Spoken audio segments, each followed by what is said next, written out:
Good afternoon, guys. So, quick question. How do you destroy a country? Starmageddon.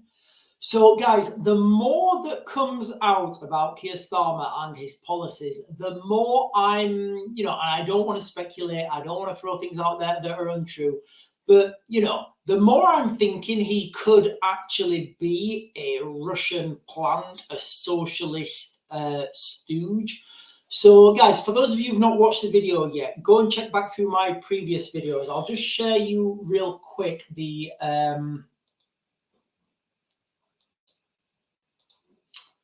what happened to Keir Starmer. So I did a video on this, guys, how a young Keir Starmer ended up in a communist spy file after joining a Czechoslovakian work camp during the Cold War. So the article goes on, guys. I did this like quite a while ago. Didn't really get much, didn't really get many views. Other people started posting it online. It is what it is. But, I identified this quite a while ago, and I said, Keir Starmer has gone to one of these places when he was at a very impressionable age. And again, it's all about this age. I mean, if you're over 40, doesn't matter how much media bombardment you get, you're not going to change your mind. You're not going to change your opinion. So you know this. So if you have an adversary country, you're not going to change those opinions. So you go to the impressionable ages. And those impressionable ages are when you're, school, university, you're trying to find your way in the world. You're listening to tutors, you're listening to professors, you're listening to lecturers, and you're trying to make your own opinions. Now, if when you're like a sponge and you're absorbing all this information, you're being told X, Y, and Z, you're going to grow up and you're going to believe X, Y, and Z. And what we've got at the moment, I feel, is, hang on, sorry, quick call. Had to delete that because you guys take priority. So that's what we've got at the moment. Now, this Oasis fiasco, by fiasco, I mean the ticket prices, and what Keir Starmer's actually said.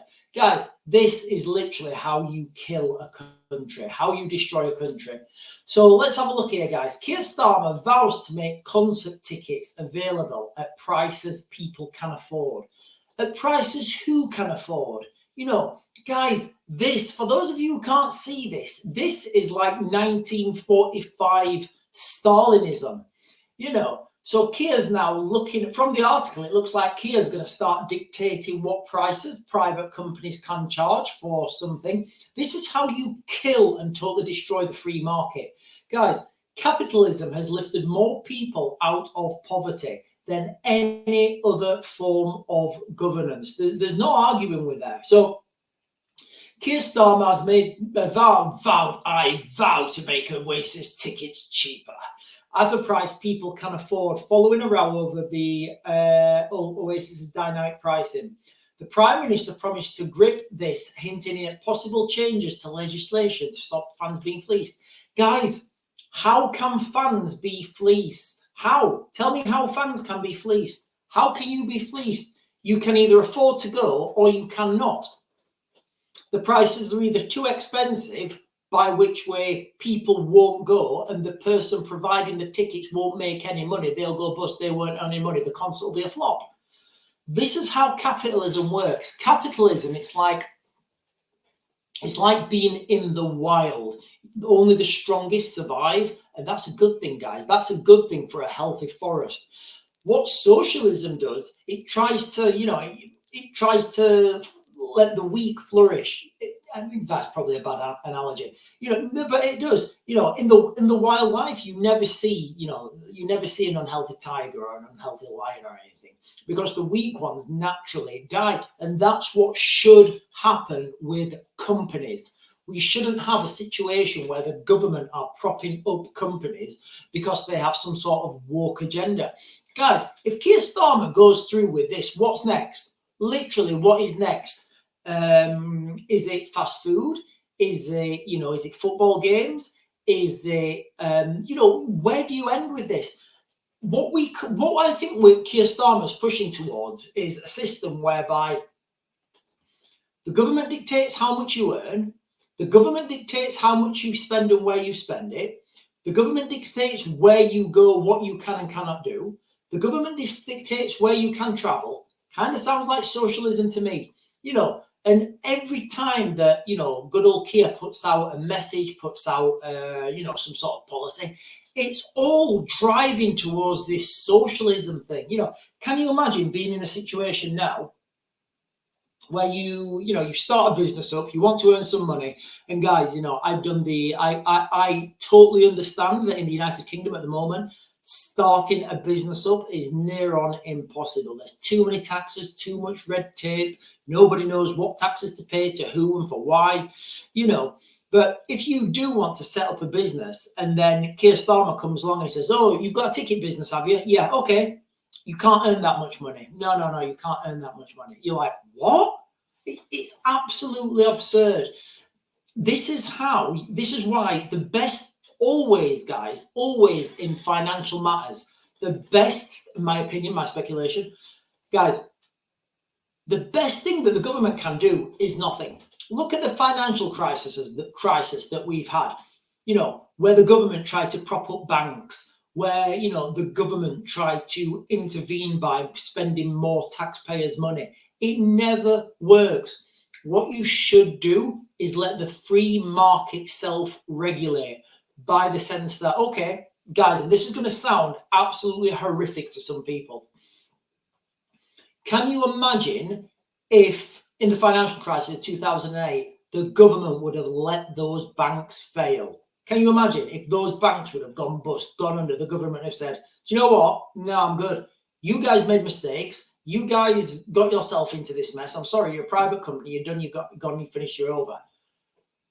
Yes, you would have had a lot of innocent people losing their money. I get that, guys. You really would have, right? A lot of people losing their money.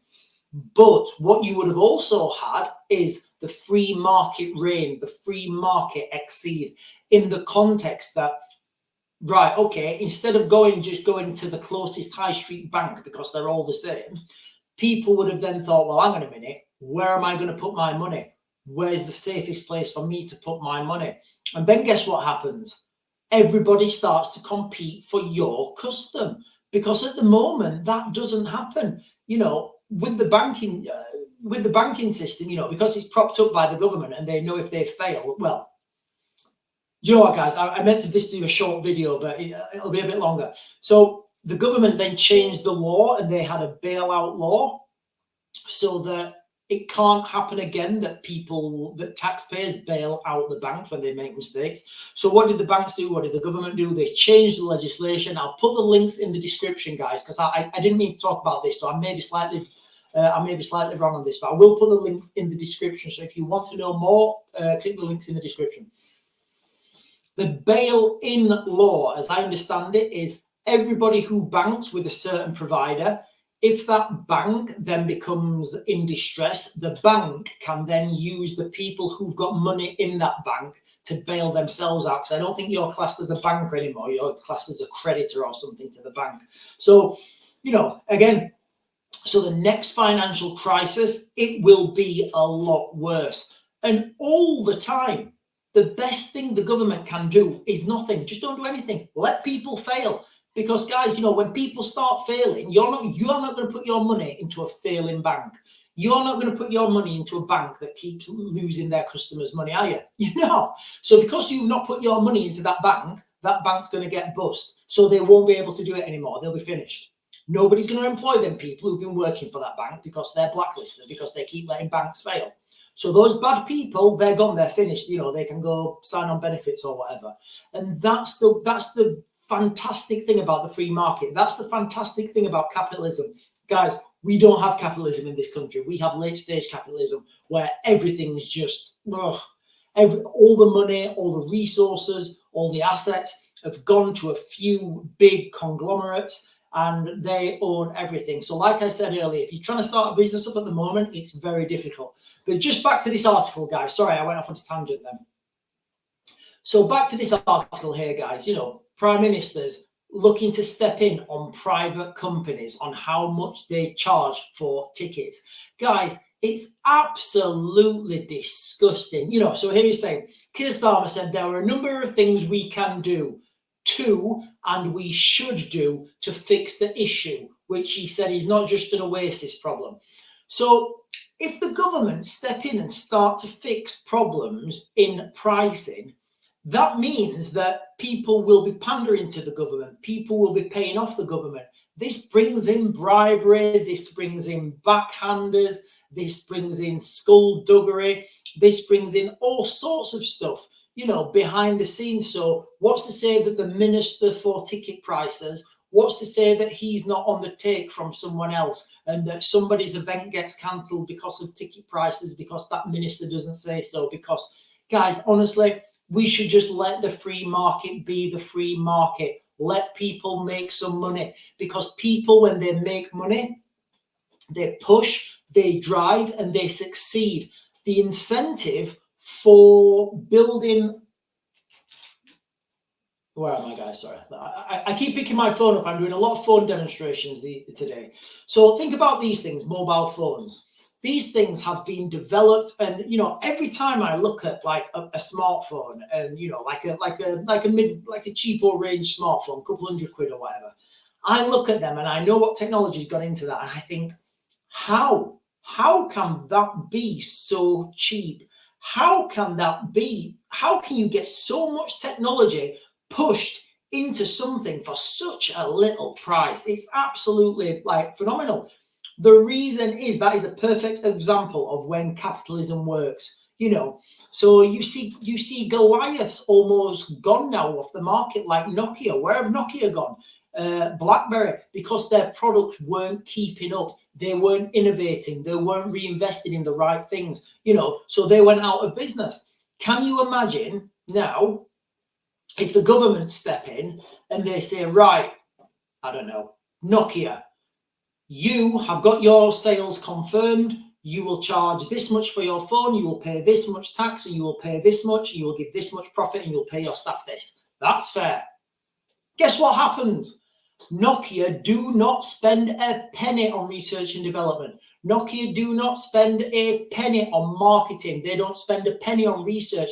And literally, we will have the same Nokia 3310 for the next 50 years because there's no incentive for those people to drive.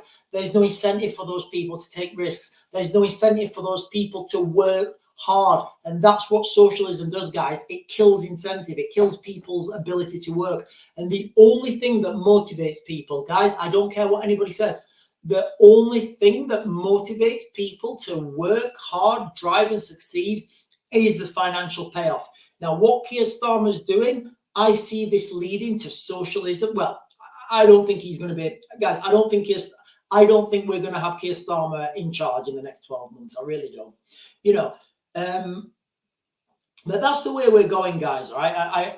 Let me know if you want me to deep dive on anything I've just said. So I know, guys, I came on here and I wanted to talk about the Oasis tickets, but I realized I've just started talking about socialism. I've started talking about capitalism, the banking crash, the bail-in system, the bailout system, and a load of other stuff that was probably not on my agenda. But anyway, guys, that's it. I just wanted to touch on this thing that Keir Starmer's doing. It really leads to socialism, and socialism never leads to anything good for the consumers.